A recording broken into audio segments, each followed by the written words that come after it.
आदर्श विद्या मंदिर द्वारा संचालित ऑनलाइन कक्षा में आप सभी भैया बहनों का हार्दिक स्वागत है।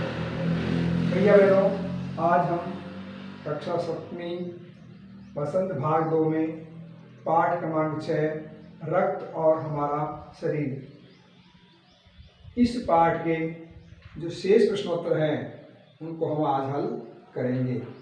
इससे पूर्व हमने इसी पाठ के प्रश्न क्रमांक 1 से 3 तक हल किए थे और आज प्रश्न क्रमांक 4, 5 और 6 इन प्रश्नों के उत्तर हम लिखेंगे।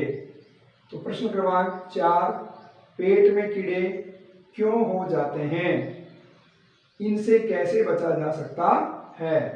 तो इसमें 2 प्रश्न हैं। पहला है पेट में कीड़े क्यों हो जाते हैं और दूसरा है इनसे हम कैसे बच सकते हैं।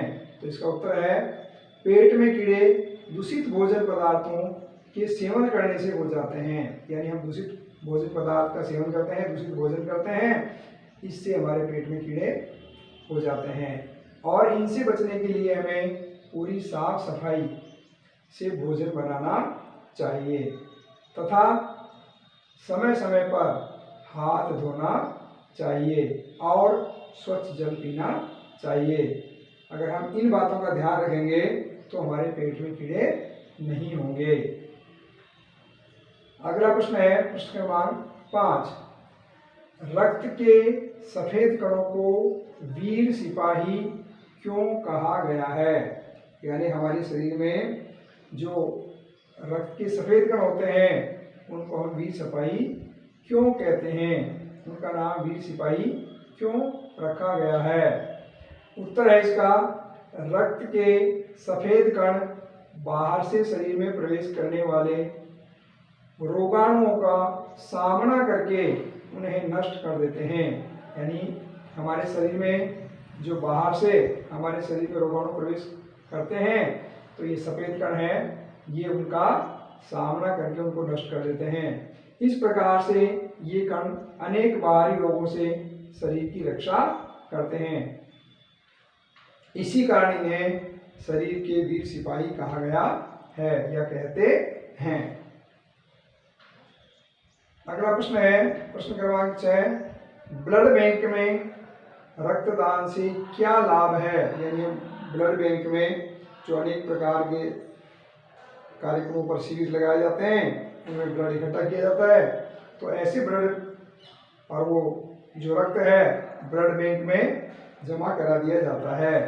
तो ऐसे ब्लड बैंक में रक्तदान करने से हमको क्या लाभ होता है। तो ब्लड बैंक में विभिन्न वर्गों का रक्त संग्रहित रहता है। यानी अनेक प्रकार की वर्ग होते हैं रक्त के, उन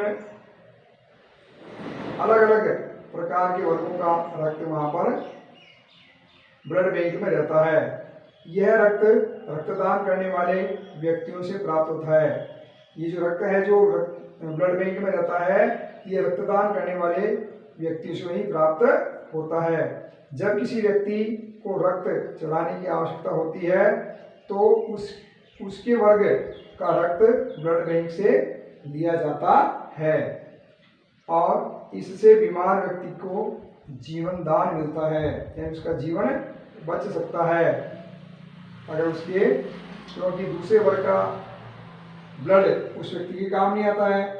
जिस वर्ग का ब्लड उस व्यक्ति के शरीर में है उसी वर्ग का ब्लड खून वो ब्लड बैंक से लेकर के चढ़ाया जाता है। इससे बीमार व्यक्ति को जीवन दान मिलता है। इसलिए ब्लड बैंक में रक्तदान करते रहना चाहिए। यह बहुत ही पुण्य का काम है, धर्म का काम है, इसलिए इसको हम करते रहना चाहिए। इस प्रकार से अपने जो ये मुख्य 6 प्रश्न थे ये पूरे हो गए। अब आगे भाषा की बात के जो शेष प्रश्न हैं वो आप स्वयं हल करेंगे और उनके उत्तर अपनी कॉपी में लिखेंगे। तो इस प्रकार से इस पाठ के जो प्रश्नोत्तर थे वो पूरे हो गए और अगले क्रम पर हम पाठ क्रमांक 7 का अध्ययन करेंगे। तो आप सभी पाठ क्रमांक 6 तक अपना गृह कार्य अपनी कॉपी में पूर्ण कर लेंगे और पूर्ण करने के बाद में पाठ 7 को आप घर पर पढ़ेंगे और पढ़ने के पश्चात हम अगले क्रम पर उस पाठ के बारे में आपको जानकारी देंगे। तब तक आप स्वस्थ रहें, प्रसन्न रहें। धन्यवाद।